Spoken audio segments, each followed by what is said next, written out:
Hi again, Doug here from X Frames FPV, and today I've got a final thoughts video on the Hyperbaby. And what is the Hyperbaby? Well, that's from Pyroflip RC from Surge over there, and they have a line of frames, and they're the Hyperlite frames, and they are a stretched X, meaning longer front to back, and that gives you some really nice pitch authority. And it also allows for the turn-in to be very stable, and so they continue that onto this 3-inch frame. You know, my previous favorite 3-inch frame was the MXP 150, and they're very similar as far as obviously size, but this is a little stiffer as far as the arms go, and so I like how everything is real small, and this is a lighter frame than the MXP. So this is the Hyperbaby is my favorite. Well, and it's not surprising because I do build the Hyperlite for Surge, and so I've got a little bit of skin in the game as far as just why I like things. So, but I wanted to talk to you real quick about something, and I've had to redo this video because I said real quick last time, and it ended up being this like 5-minute rant. The first time I flew this, I took it out, tuned it, and thought, okay, I'm going to do a punch out. I want to feel the power. So everything felt really good. I went out, did a punch out, throttle stuck on for 2 to 3 seconds. Well, if you guys know, with any of these brushless, if you do a punch out, 2 to 3 seconds feels like an eternity. And so what I did is I just cut the throttle. Cut throttle. Throttle was already cut. I disarmed it, and so because I kind of lost it, it went up to where it was kind of between me and some trees. I couldn't see it, and so it dropped down about the last 20 feet. I finally caught eye of it again. It was dropping fast, so I rearmed it, got it enough to where it kind of stabilized it a little bit before it hit the ground. And so went over there, was expecting there to be carnage, and there really wasn't. The only thing, there was a couple of motors that were kind of noisy, so I just replaced all the motors. Well, I was scratching my head because I've had multiple issues. If you build these things, and if you build as many as I have, there's going to be issues, and you're going to come across things, and this is one I have yet to have.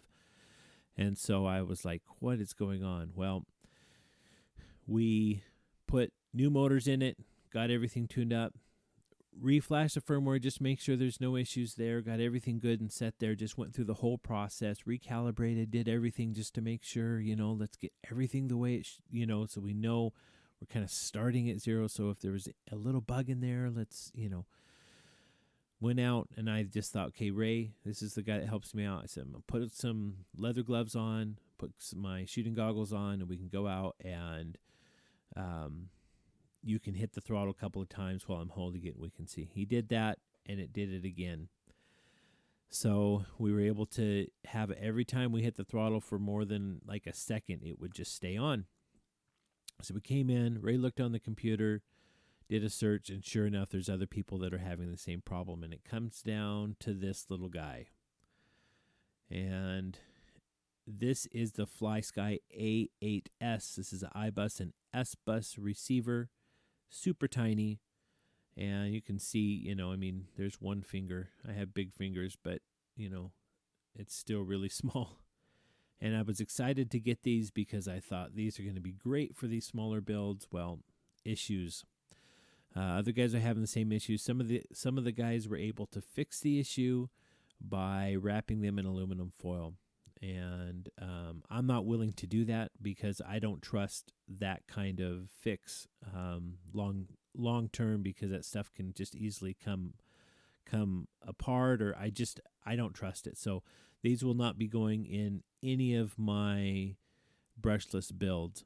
And I know Albert Kim uses them. I don't know which ones he's used, or if he has had the same problem. Maybe where he's mounting them, I mounted this on top of the flight controller, which is a common mounting spot for a lot of receivers, and never had a problem. So I am going to try this on a brushed build that I'm doing and see if it works okay for that. But that's just a heads up, guys.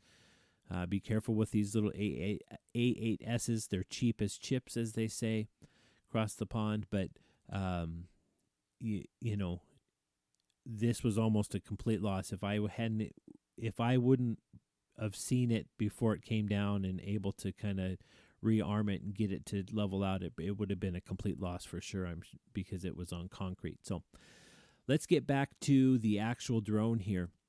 And we talk about, first of all, these motors. I love these motors. These are the DYS SE, or the Race Edition, SE1407 3500 kV.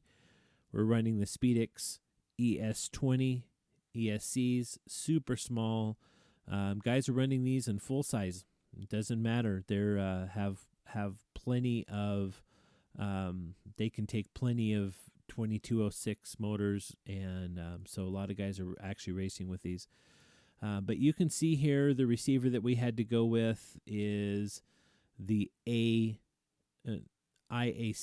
I believe is what it is. It's the stock Turnigy receiver that comes with the Revolution radio, and it kind of sticks out there a little bit. Doesn't look too good, but you know, that's what we had to go with, because they're, as far as small receivers, there's, with me not being able to use the A8, we're not going to be having any small receivers, right? You know, at least now. I'm hoping Turnigy releases one. I'm sure they will.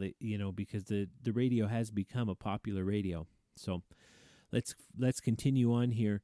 As far as the PDB, we ran a hub OSD, so we have OSD, and it fits in this little frame really nicely. For a flight controller, this is the Fury F3, and I really like the Fury because it has pads instead of pins. So in other words, when you're soldering to it, you solder directly to a pad. You don't have to solder to a pin, so it's a better soldering point.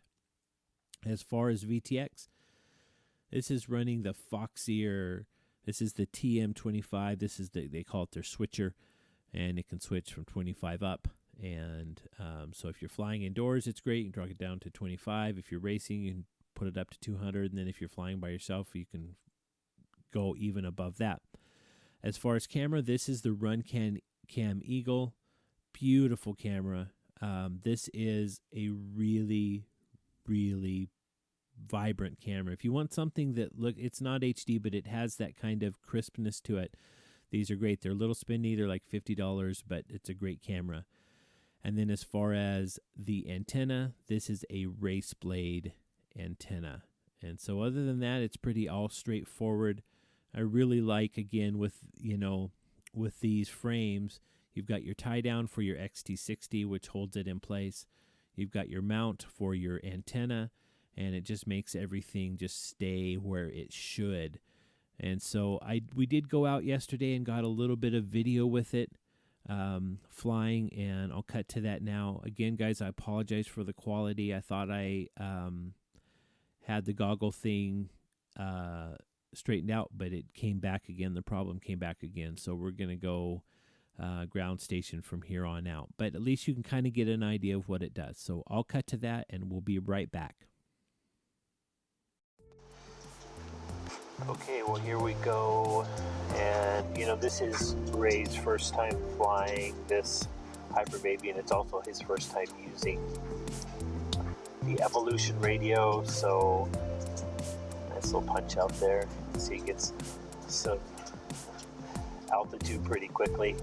And we, have not done a final tune on this, and there's no expo on it, so need some expo, and you can see it's after that punch out, we had quite a bit of oscillation, so we're going to be tuning that. This is just kind of a rough tune that's in the beginning here, and then we kind of fine tune it from there.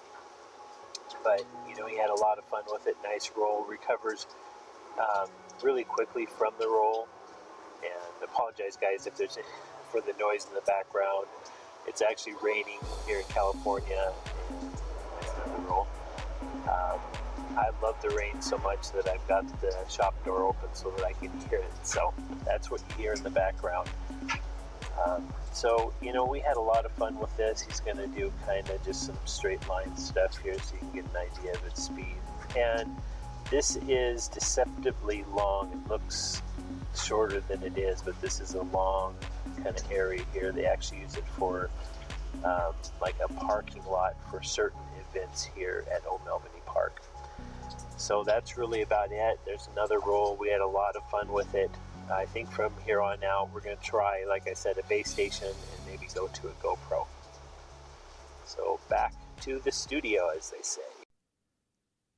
All right. Well, there you can see we had some fun with it. Now, I will tell you, this was Ray's first time flying the Evolution Radio and first time flying this. So the Evolution, it does feel better right away, but it does take some getting used to because it is very, I call it reactive. It just, any kind of little input, it's really, really responsive radio. So it takes a little bit getting used to, but he did a great job. So all in all, Hyperbaby is definitely going to be one that's going to be on my bench, and I'm going to do a build, and I'm going to probably do these motors and this specific build for the most part, because I really think these motors have plenty of power. They're, like I said, they're not quite as powerful as the Tornadoes, but they're much easier to tune.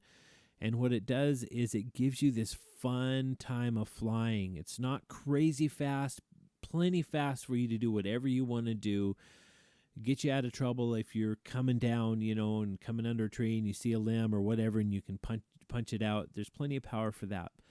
But it's just a really smooth motor. So I'm excited to get this to my customer, and we'll just kind of hope he has as much fun with it as I do, and I'm sure he will. So thanks again, guys. Thanks for watching. Any questions you have, please leave it in the comment section, and we'll do our best to answer any questions. And I've just have so much fun talking with you guys on my YouTube channel here. So again, thanks. Check out my website at xframesfpv.com, and you can see builds that I do there and kind of get some prices. Hope you guys get a chance to fly today.